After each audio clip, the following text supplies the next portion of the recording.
Hi there, I'm Ginny of the YouTube channel Finicky Reader. I'm going to start this video with my to-be-read list for the Diverseathon.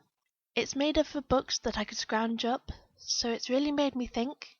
For my shelves I have 12 Years a Slave, the autobiography of Solomon Northup, who was a free man kidnapped and forced into slavery in 1841. I also have I Know Why the Caged Bird Sings by Maya Angelou. This is another autobiography. It describes Maya's childhood in the 1930s American South, the racism and power disparity she experiences.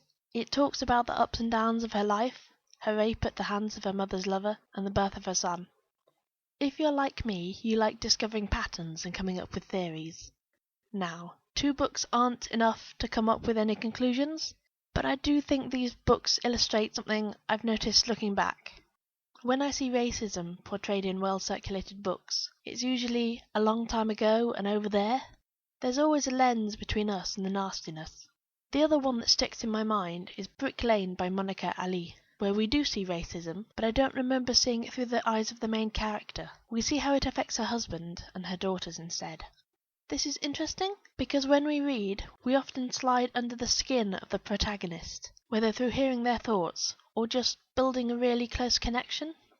The big message seems to be that it couldn't happen here and now to me, and I think that's the wrong message. Maybe I'm just reading too much into this. It's kind of my thing. I hope I'll have more to say at the end of this week. The rest of my Diverseathon books are Overdrive books. They're mostly non-fiction, just because those are easier to find, and that section is always my first port of call. There's The Lake, a book I wouldn't have found if it wasn't for the You Might Also Like list, by Banana Yoshimoto, an author I've heard great things about. Lion's Head, For Happiness, the autobiography of Xiaomi Martel, who was born in China just before Mao came to power. Swingtime by Zadie Smith, which is on hold, so I'll probably be reading it in February.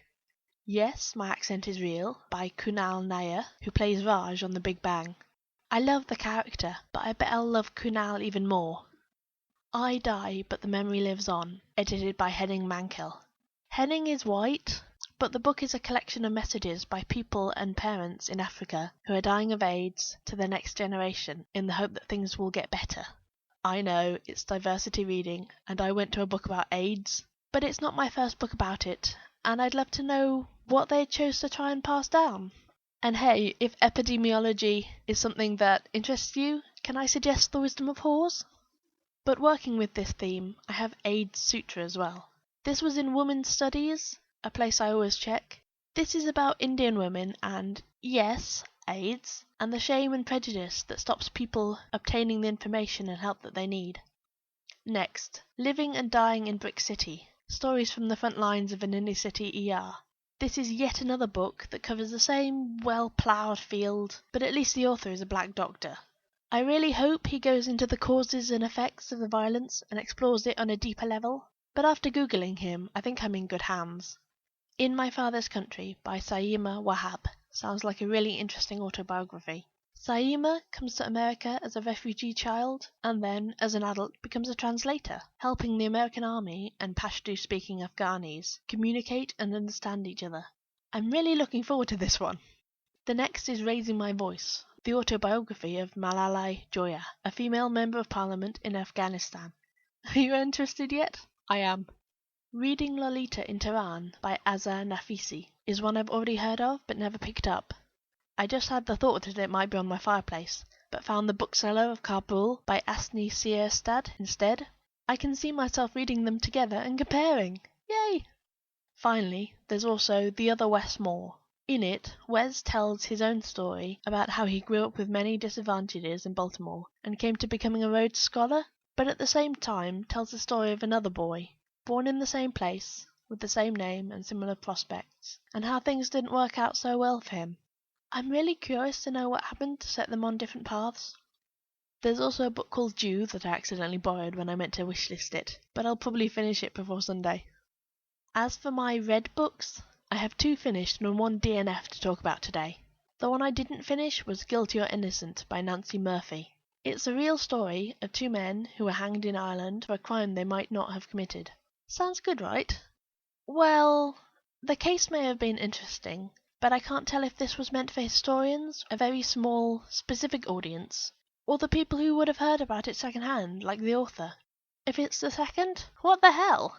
It's full of lists and boring details. There's a whole chapter over people arguing about who would be taxed to pay for the investigation, with multiple paragraphs of quotes. It's sorta relevant, because it was a way to force people to give up information, or even lie, to avoid being taxed further. But a whole chapter! It just wasn't enjoyable.